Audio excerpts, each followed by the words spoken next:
Maghreb ShipOwner. Today we have the war in Iran. Hope that this finished very soon indeed, and then this is generating a huge chaos for the supply of ASEAN crew for the European fleet and the American fleet. Now, Candina has a huge possibility to employ Maghreb crew from Morocco, Algeria, Tunis, Libya. Why? Because most of the flags to accept these certificates, for example, Cyprus does accept these Moroccan and Algerian endorsements of officers, which is a huge opportunity for ship owners. Europe is like 26 chicken with no head regarding the policy of endorsement.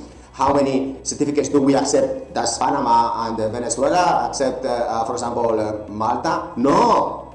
But does Panama be accepted by Holland? Yeah. Why? Because the Dutch really work for the ship owners, you see? The rest of the merchant marine in Europe, they don't work for the ship owners, they're just running with no heads.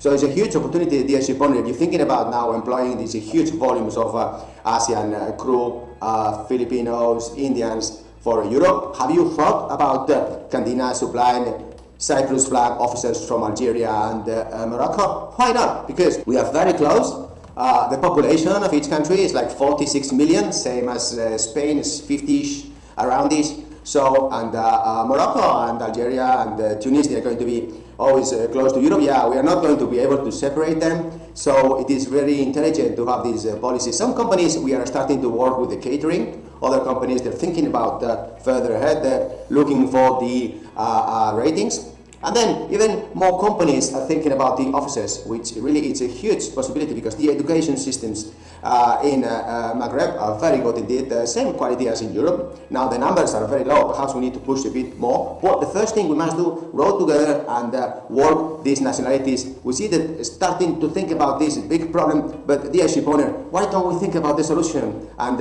employ these Maghreb crews? Because nobody is doing this really professionally. Candina, I did select 1994 NATO port 1,000 seafarers in 48 hours. It is a world record. I can do that again, yes, of course, and really we can have your company for the long term because the population in the Maghreb is really much younger than Europe, and really it is a huge future, and we are closer. Thank you. Bye.